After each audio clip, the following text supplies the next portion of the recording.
오늘 제목은 모 침대 광고의 모토입니다. 흔들리지 않는 것입니다. 왜 이 말씀을 드리냐면 오늘 이야기는 아브라함의 증손주인 요셉의 이야기이기 때문입니다. 창세기에서 11장 아니 12장 이후로 매우 중요하게 나타나는 인물이 4명 있습니다. 다들 아시겠지만 아브라함, 이삭, 야곱, 요셉입니다. 오늘은 그 이야기의 마지막인 요셉입니다. 사실 요셉의 이야기도 하나의 영화가 만들어진 것처럼 파란만장한 이야기이지만 그 중심에는 아버지의 아픈 손가락이라는 편애가 담겨 있다는 것은 다들 아실 겁니다. 우리가 아는 것처럼 요셉의 아버지 이스라엘은 야곱이란 이름은 그 뜻대로 하면은 속이는 사람이라는 뜻입니다. 그래서 열심히 속이고 속여서 도망치다가 어느 날 너무나 사랑스러운 아내를 만납니다. 그리고 그 아내를 얻으려고 했는데 본인이 속임을 당하죠. 속된 말로 사기치려다가 사기를 크게 당해서 고생하는 게 창세기 중간에 야곱의 이야기입니다. 그래서 결국 어떻게 해서 아내를 얻었는데 아이가 없네요. 그래서 아이가 없어서 열심히 자기가 사랑하는 아내랑 열심히 싸우고 있는 거를 옆에서 보고 있다가 겨우 생긴 아들이 우리가 오늘 읽은 요셉입니다. 고생 후에 얻어서 그런지 손도 더 많이 가고 좋은 거 하나 더 먹이고 싶고 야곱은 어쩔 수 없이 그 마음이 요셉한테 나타나고 있었습니다. 그래서 우리가 잘 아는 것처럼 형들에게 요셉이 오늘 본문에 나온 것처럼 매우 개념 없는 듯한 말을 합니다. 너희가 나를 섬길 거야. 떠받들고 모시고 살 거야. 처럼 쓰여있는 오늘 본문은 우리로 하여금 이런 생각이 들게 합니다. 요셉의 당돌함 때문에 아마 형들이 시기해서 얘를 팔아버렸나 봐 라는 마음이 들곤 합니다. 잠시만요. 너무 울어서 조금만 줄이겠습니다. 그런데 우리가 다시 한번 생각해 봐야 됩니다. 왜 형들이 요셉을 싫어했을까요? 당시에 이스라엘로 이름이 바뀐 야곱이 도망쳐라고 하긴 좀 그렇지만 아무튼 삼촌과의 관계를 끝내고 나올 때 그의 재산은 생각보다 매우 많습니다. 그리고 그 많은 재산의 대부분은 가축입니다. 지금처럼 전화 한 번 하면은 사료가 푸대로 배달되지 않습니다. 그러니 그 가축이 먹을 만한 풀이 있어야 되는데 원래 살던 동네가 아닌 가나안 땅에 돌아오고 나서 보니까 그 땅에 풀은 있지만 가축을 먹이기엔 넉넉지 않습니다. 왜냐하면 너무 많으니까 풀이 자라는 것보다 가축이 먹는 게 빠릅니다. 그러면은 증산동에 풀이 없어졌어요. 북가자동에 가고 마포도 가고 이렇게 계속 이동할 수밖에 없는 게 형들의 상황입니다. 당연히 당시에 방목형으로 가축을 키우는 상황에서 풀이 없으면 안 되니까 멀리 갈 수밖에 없게 되고 멀리 가서 풀을 먹이고 있는 형들이 과연 잘 지낼까요? 지금 저희가 아는 것처럼 차박을 하겠어요? 아니면 텐트를 치겠어요? 아니면 어떻게 그들이 잘 지낼 수 있겠어요? 옮기는 데마다 어떤 방식도 없이 그저 동물들 사이에서 잠잘 수밖에 없습니다. 그들의 삶은 정말 가축 같은 삶을 살 수밖에 없는 게 나가서의 삶입니다. 그런데 하필 아빠가 아픈 손가락인 요셉만 품고서 자기 집에 재웁니다. 잘 생각해 봅시다. 나이 차이 나는 동생이 혼자서 등 따숩게 자고 있습니다. 자기네는 며칠 동안 밖에서 노숙을 하고 왔는데 등 따숩게 자고 온 동생이 하는 말이 형들이 날 섬길 거야 라고 하면은 그 말이 어떻게 들릴까요? 사실 요셉이 힘들어진 상황은 우리가 봐도 너무 당연하게 형들의 상황이 마음 상하기 쉬운 상황이었다는 겁니다. 누가 봐도 어려운 상황인데 그 상황에서 아버지인 야곱이 중재하지 않습니다. 여기서 아니야 요셉도 여기서 일을 했어 한마디 해주면 되는데 그 말을 안 해주고 나고 그게 쌓이니까 결국은 작은 갈등이 의심이 되고 의심이 관계에 독이 되어서 요셉과 형들은 어쩔 수 없는 오해라는 큰 강을 건너게 됩니다. 그래서 오늘 이 이야기가 중요해지는 것은 이 이야기 때문에 요셉을 팔자라고 형들 사이에서 이야기가 나왔거든요. 근데 재미난 거는 11절에 있습니다. 아버지는 그 말을 간직해 두었더라. 요셉이 말한 것을 요셉이 말하고 끝했고 하나님이 이루어졌으면 아, 요셉은 대단한 사람이야가 되는 건데 오늘 본문은 말하고 있습니다. 그 말을 야곱이 생각하고 있었다라고요. 야곱의 그 어려운 삶 가운데 함께 하신 하나님이 이 말씀을 어떻게 행하실지에 대해서 기대하고 있던 게 야곱이라는 겁니다. 그래서 오늘은 요셉에 대해 이야기하면서 한 가지를 말씀드리는 겁니다.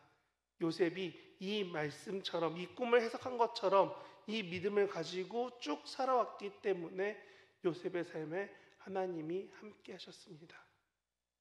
요셉이 믿음이 항상 하나님이 해주실 거라는 믿음이 있었기 때문에 죽을 것만 같았던 그 물 빠진 구덩이 가운데서도 그리고 종이 되어서도 다시 감옥에 가서도 그의 삶이 언제는 좋고 언제는 안 좋고라는 롤러코스터처럼 오르락 내리락하고 기쁨과 슬픔이 반복되는 그의 삶에서 하나님을 바라보고 기대했기 때문에 요셉을 통해서 결국은 이스라엘 모든 가족이 구원을 얻게 됩니다.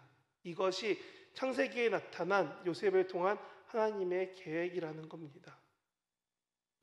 우리가 잘 아는 요셉은 사실 잘 나가는 이야기만 기억합니다. 지금처럼 꽃가옷 입고 혼자 좋은 옷 입고 잘 살 때 아니면 나중에 우리가 생각해봤던 것처럼 왕의 총리가 되어서 이집트를 다 다스릴 때 그런 잘 나갈 때만 생각하지만 사실 요셉의 이야기를 현실적으로 받아들이면은 가족과 떨어져서 버림받아 있습니다.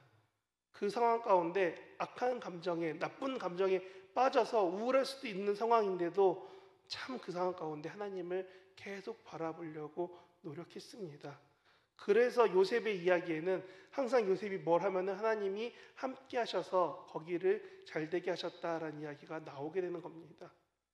근데 요셉은 우리나라 속담처럼 그 어려운 상황 가운데 정신 똑바로 붙잡고 하나님만 바라봤기 때문에 그 꿈을 이루신 하나님을 경험했다라고 고백하지만 우리가 그 삶을 너무나 편하게 보는 건 아닐까요? 하나님이 꿈을 이루어준다고 했는데 지금 형들한테 배신당했고 팔려갔습니다. 그래서 노예가 되었고 노예돼서 열심히 신뢰를 쌓았더니 하루아침에 감옥에 들어가고 감옥에서도 열심히 살았더니 어느 순간 그게 이제 드디어 인정받아서 형들이 찾아오게 되는 사건이 이를 때까지 요셉의 나이가 30이라고 쓰여 있습니다. 우리가 이런 요셉의 삶을 통해 배워야 될 하나님을 신뢰한다는 것은 내 삶이 그처럼 어려울지라도 하나님이 함께 하신다는 겁니다. 창세기 39장 5절 6절에 보면은 요셉의 실험 가운데서 하나님이 어떠한지 볼 수 있습니다. 그가 요셉에게 자기 집과 그의 모든 소유물을 주관하게 한 때로부터 여호와께서 요셉을 위하여 애굽 사람의 집에 복을 내리심으로 여호와의 복이 그 집과 밭의 모든 소유에 미친지라. 다음 페이지요. 주인이 그의 소유를 다 요셉의 손에 위탁하고 자기가 먹는 음식 외에는 간섭하지도 않았는데 밑에 붙어있죠. 참 특이한 문장이요. 요셉의 용모가 빼어나고 아름다웠더라. 네, 잘 생각해 보시기 바랍니다. 요셉은 이집트 입장에서 볼 때 외국에서 팔려온 노예입니다. 그것도 젊고 어린 소년 노예입니다. 근데 이 사람이 과연 하나님 말고 다른 걸 바라보기가 정말 쉬웠을까요? 보디발의 아내가 유혹하는 부분이 지금 말했던 이 장면에서 나오는 겁니다. 근데 저희는 이 창세기 39장을 읽으면서 무슨 생각하냐면 아, 요셉이 잘 뿌리쳤어, 대단해 라는 생각은 하지만 요셉이 뿌리치는 상황이 얼만큼 어려운지는 생각 안 해보셨습니다. 당대의 사회문화, 아니 지금도 그렇지만 당대의 사회문화는 오늘보다 더 심한 부익부 빈익빈이 심한 사회입니다.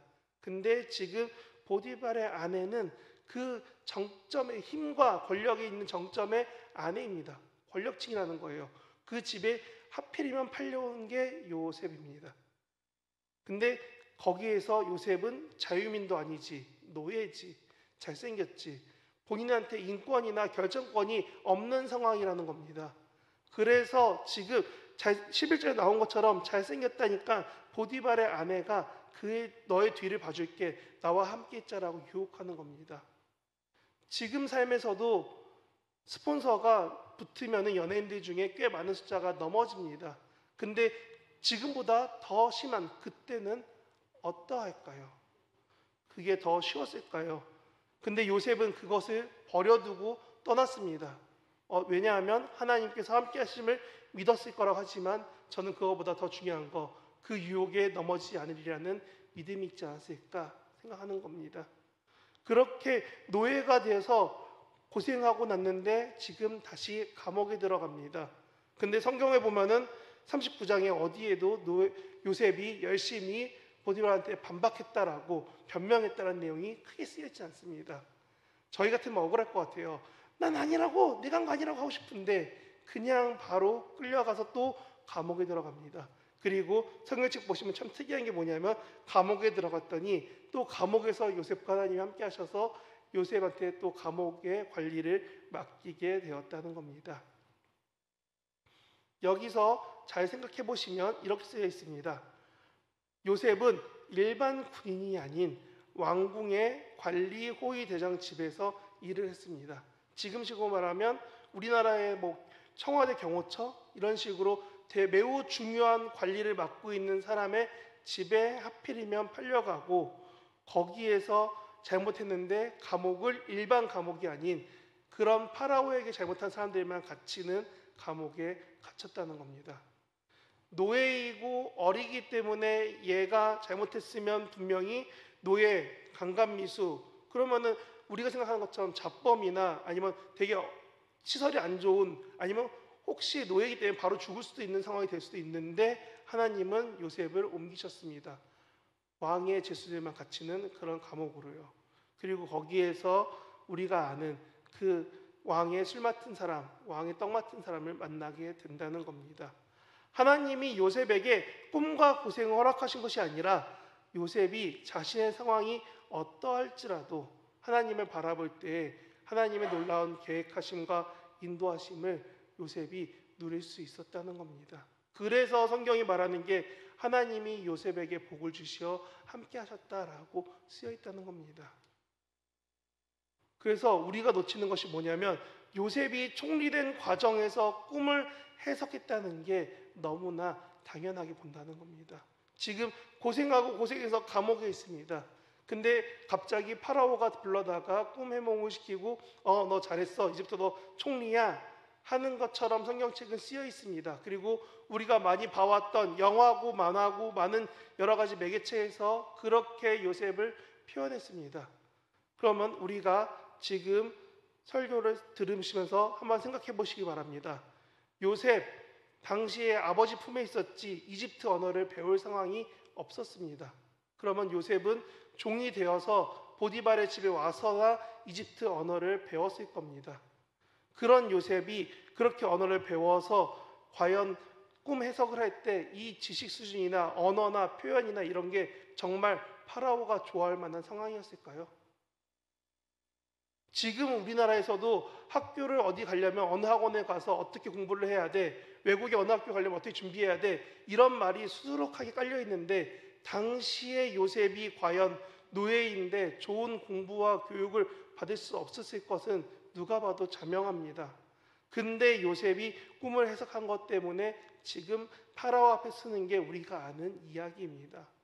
파라오 입장에서도 오죽 답답했으면 듣도 보도 못한 갑자기 종인, 노예인 애를 불러다가 자, 내 꿈을 해석해봐 라는 말을 하게 되었을까요? 근데 여기에 재미난 표현은 창세기 41장 10절에 이런 표현이 있다는 겁니다. 성경책에 있는 분들은 펴보시면 이렇게 써 있습니다. 파라오의 술 맡은 관원장이 말하기를 거기에 제 꿈을 맞춘 히브리 소년이 있다고 말합니다. 10절에 이렇게 써 있죠. 바로께서 종들에게 놓아사 나와 떡 굽는 관원장을 친위대장의 집에 가두셨을 때에, 제가 일부러 자막을 안 찾았습니다. 노예로 잡혀있던 요셉이 갇힌 감옥이 하필이면 그 주인이 관리하고 있던 감옥이었다는 겁니다. 그래서 거기에서 누굴 만났느냐? 술 맡은 관원장, 떡 맡은 관원장을 만났습니다. 그리고 그 이야기를 술 맡은 관원장이 파라오한테 합니다. 당신이 찾는 꿈을 해석한 사람이 여기 있습니다 라고요. 41장 37절 39절 말씀 한번 보시겠습니다. 새한개 성경책이라서 제가 화면을 보고 있겠습니다. 이 꿈 해석이 파라오의 마음에 들었고 모든 신하의 마음에도 들었다. 파라오가 신하들에게 말했다. 하나님의 영이 그 안에 있는 이런 사람을 우리가 또 어디서 만나겠소? 다음 페이지요. 파라오가 요셉에게 말했다. 하나님이 이 모든 것, 이 꿈 해석을 그대 요셉에게 알려줬기 때문에 요셉만큼 분별력 있고 지혜로운 사람은 없다라고 누가 말했냐면 이집트 애굽의 왕 파라오가 인정했다는 겁니다. 이게 우리나라가 아니니까 우리는 끄덕끄덕거리는 겁니다. 근데 성경을 처음 읽는 사람들한테는 이것은 엄청난 충격이 될 수밖에 없었습니다. 이스라엘이 나중에 예수님 오시기 전까지 구약시대 때 이스라엘이라는 나라에 가장 큰 영향력을 끼치는 두 나라는 하나는 이집트, 하나는 메소포타미아 쪽에 있는 나라들입니다. 그래서 아수르가 있고 바벨론이 있는 겁니다. 그런데 그 축이 되는 하나의 이집트의 왕이 인정하는 겁니다. 너가 하나님의 지혜를 잘 듣고 있으니 너가 이것을 판단해야 된다. 그래서 요셉을 총리로 세웠다라고 말하는 겁니다. 그리고 그때 뭐라고 써있냐면 요셉의 나이가 30이라고 말합니다. 다시 돌아와서 요셉을 오늘날 이야기로 각색하면 초등학교에 다니던 요셉이 당당하게 나이 차이가 나는 형들에게 가서 자랑했다가 형들이 이 동생이 마음에 안 들어서 노예로 외국에 팔려갑니다. 그래서 신분증도 없이 이름도 없이 뭐도 증명할 것도 없이 열심히 고생하다가 갑자기 어느 날 알고 봤더니 그 지역에서 제일 힘 있는 사람 집에 팔려가서 집사로 일합니다. 그래서 열심히 또 일했더니 또 정치범 수용소에 가고 또 열심히 일했더니 나중에 그 일했던 게 인정받은 게 30세라고 말합니다. 제가 이 말을 왜 드리냐면 요 근래는 아니지만 오래전에 드라마 중에 하나가 이런 게 있었습니다. 이태원 클라스라고요. 요 옆 동네 중심으로 만든 웹툰이 드라마가 됐습니다. 근데 거기 내용이 뭐냐면 주인공이 모함을 당해서 고생하고 성공했어. 이게 정말 대단하지 않아? 라는 내용이 가장 메인 내용 중 하나입니다. 그런데 그것보다 더 억울하고 더 힘든 사람이 요셉이었다는 겁니다. 그러면 우리 생각에 드는 요셉의 마음은 어떤 마음이냐? 아, 저 정도면 복수하고 자랑해도 되겠지 할 것 같은데 성경은 말합니다. 요셉이 하나님의 뜻이었다라고 고백한다고요.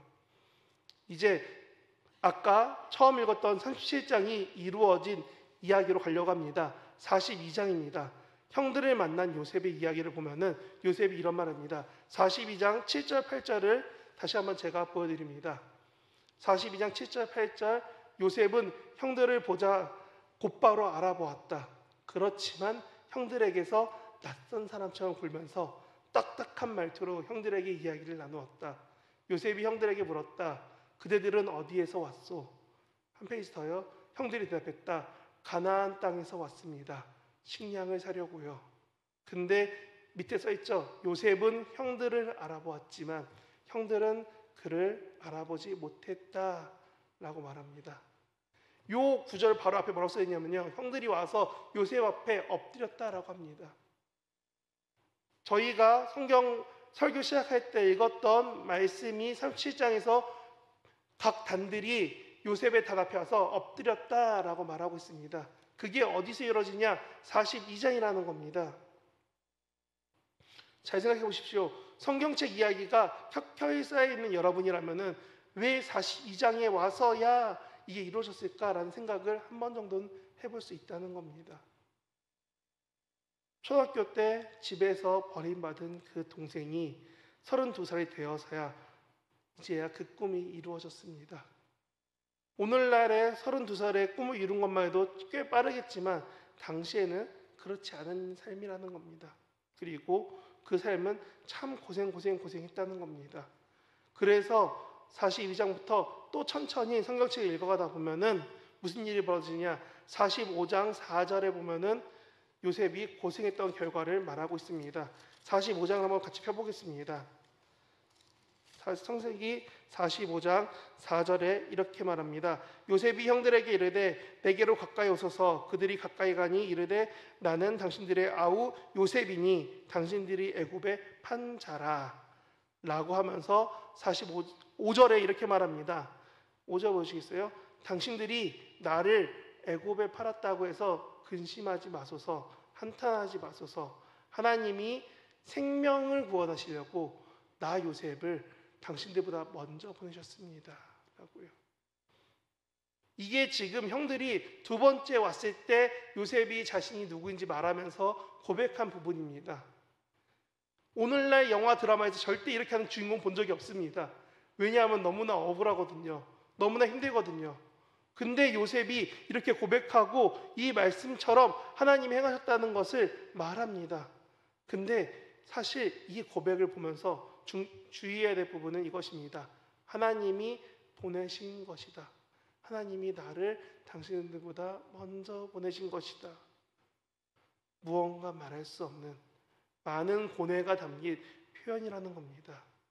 그리고 그의 고백은 계속 유지되는 것이라고 창세기에 말합니다.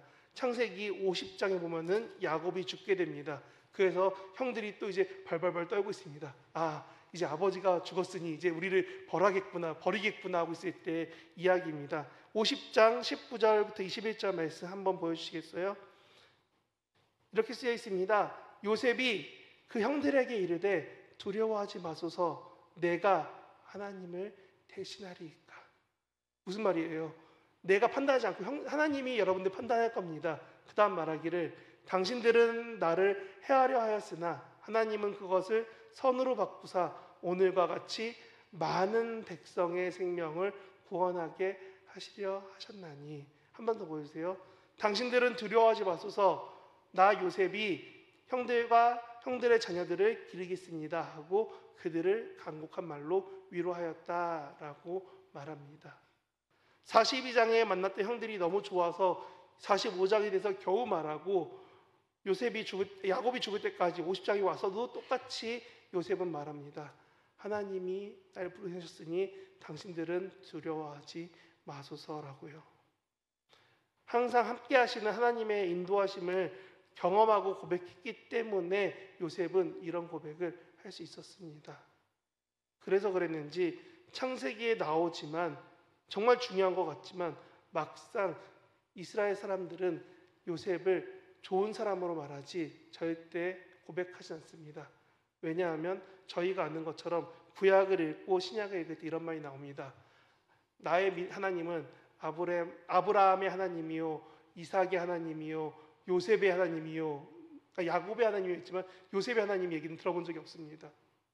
나의 하나님은 아브라함의 하나님이요 이스라엘의 하나님이요. 이스라엘이 야곱이죠. 이런 얘기는 계속 있는데 나의 하나님은 요셉의 하나님입니다 라는 표현이 없다는 거예요. 그런데도 창세기에서 매우 중요한 인물로 4명 중 1명으로 돼서 12장 이후에서 매우 많은 이야기를 끌고 가고 있습니다. 그리고 그의 삶은 또 어떻게 되느냐, 자녀 둘이 있습니다. 므낫세와 에브라임이라고요. 너무 내가 힘드니까 자녀 이름을 하나님이 잊게 하셨다라는 이름으로 애들 지어놨어요.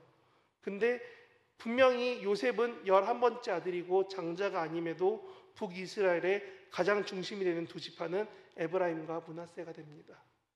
그렇게 하나님이 그의 삶을 계속 함께 하시고 그의 자녀들의 삶에서도 함께 하신다는 게 성경에 나오는 이야기라는 겁니다. 그래서 요셉의 이야기를 설교로 전할 때면 매번 고민되는 부분이 바로 어떻게 저런 상황에서 하나님이 행하실 것을 믿고 신뢰하면서 기다리지입니다. 이는 오늘날 급변하고 불안정한 삶을 살기에 하나님을 믿기 힘들다고 말하는 이 세상의 많은 사람들 앞에서 우리가 해야 될 진실한 대답이 될 수 있다는 겁니다. 하나님께서 행하시면 이루실 것입니다.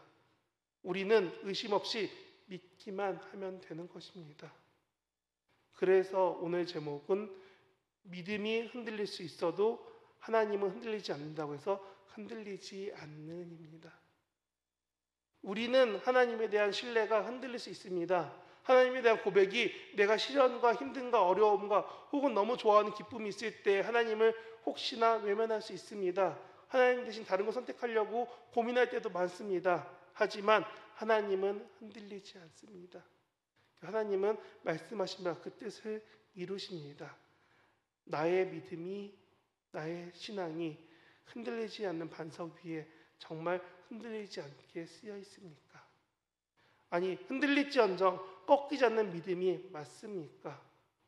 요셉이 하나님을 신뢰했던 것, 그 변함없는 하나님을 믿고 신뢰하며 하나님을 찾고 따라 살아갔던 것, 그것이 오늘 우리에게도 동일하게 말하는 겁니다. 이 믿음을 가지고 하나님 앞에 나아가기 바랍니다. 하나님, 날 붙잡아 주시옵소서. 하나님의 그 손 붙잡고 살아갈 수 있게 해달라고, 혹시나 지금 내 삶이 요셉의 그 어떤 어려움과 같을 때라도 하나님 함께 해달라고, 그리고 하나님께서 행하실 것이라 믿고 고백하며 살아가게 해달라고, 그렇게 기도할 수 있는 저와 여러분 되시길 진심으로 바랍니다.